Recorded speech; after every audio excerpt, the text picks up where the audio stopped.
Ciao, mi chiamo Lucas Kugler e sono uno storico que dá o Parque Histórico. Isso que eu acabei de fazer foi me apresentar em italiano. Hoje iremos falar sobre a migração italiana para Carambeí. Mas antes de entendermos melhor como foi esse processo, precisamos falar um pouquinho sobre a Itália. Assim como no vídeo anterior, quando falamos sobre a Alemanha, a Itália também é um país jovem, é um país recente. Porém, a sua história ela é bem antiga. Se voltarmos para a antiguidade, podemos ver na Península Itálica uma região fragmentada. Desde a época de Roma, seja ela república, reino ou império, nós temos essas diversas regiões que possuem as suas identidades culturais. Mais para frente, com as invasões germânicas, essa diversidade só aumenta. E já na Idade Média, a Península Itálica também era dividida. Nós temos, nesse momento, repúblicas marítimas muito importantes nesse contexto medieval. Porém, a Itália só veio a ser unificada a partir da metade do século XIX, num processo conhecido como Risorgimento, dentro do contexto das revoluções liberais que estão acontecendo pela Europa e pelo nacionalismo emergente, que cria uma necessidade de unir os fragmentos da nação para criar uma identidade única. É nesse contexto que vamos entender o que está acontecendo na Europa para que o imigrante italiano venha aqui para o Brasil. Para entendermos melhor esse processo de migração, temos que lembrar também o quadro geral da Europa, como já falamos nos vídeos anteriores. O contexto da Revolução Industrial, no final do século XIX, estava gerando mudanças de relações de trabalho. Além do que, houve um forte crescimento demográfico pela Itália e outros países europeus. É nesse quadro que o camponês italiano está perdendo as suas terras e não consegue competir com os grandes produtores. As Américas surgem como uma oportunidade de uma vida melhor. É aqui que nós vemos o processo migratório indo tanto para os Estados Unidos quanto a Argentina e Brasil. Outros países latino-americanos também receberam italianos, mas esses três que citei foram os mais expressivos.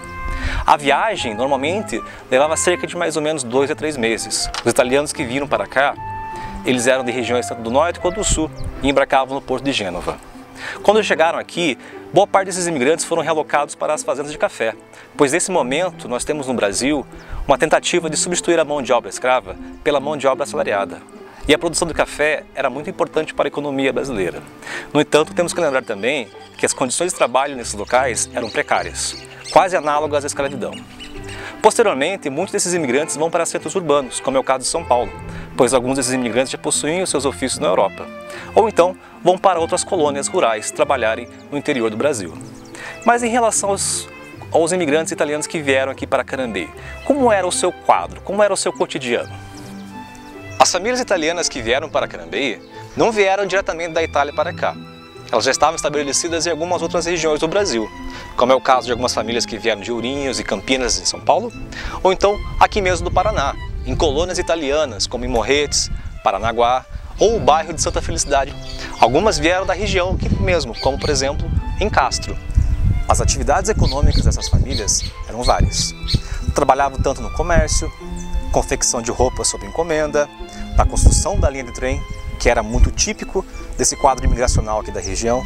Também trabalhavam em serrarias. Há casos, inclusive, de descendentes que chegaram a trabalhar até mesmo com tropeirismo entre Castro e Guarapuava, uma prática muito típica da região também. Para seu próprio sustento, plantavam mandioca, feijão, milho. Inclusive, através de um monjolo movido à força da água, eles faziam a própria farinha e o próprio fubá de milho. Dentre as práticas culturais italianas, podemos destacar um legado cultural muito forte nessas famílias, que é a própria gastronomia. Um prato típico da Itália que veio com eles, e existe até os dias de hoje essas famílias, é a polenta. Esse alimento tem origem lá na antiguidade. Na Península Itálica, muitos legionários romanos já utilizavam ela como alimento principal. Essas famílias costumavam comer a polenta tanto na Itália quanto no Brasil, quando vieram para cá. Outro prato típico é o minestrone, uma sopa que é composta dos legumes que estiverem à mão. Até os dias de hoje, as famílias italianas têm o hábito de comer aqui na região. Uma tradição forte também que veio com essas famílias é a produção de vinho. Inclusive, até o processo de esmagamento inicialmente era feito com os pés. Além do vinho da uva, também já foi feito um vinho típico aqui da região, que era feito a partir da base da laranja, muito famoso. A imigração italiana teve um impacto cultural muito forte no Brasil. Aqui em Carambeí, ela também pôde ser sentida, até os dias de hoje através da gastronomia. A região de Cantanduvas foi a região que mais recebeu imigrantes italianos aqui em Carambeí. Espero que vocês tenham gostado da conversa de hoje e na próxima semana iremos conversar sobre uma imigração que, apesar de também ter uma certa influência europeia, ela é considerada uma imigração asiática. Iremos falar sobre os indonésios que vieram para Carambeí. Vejo vocês até a próxima semana.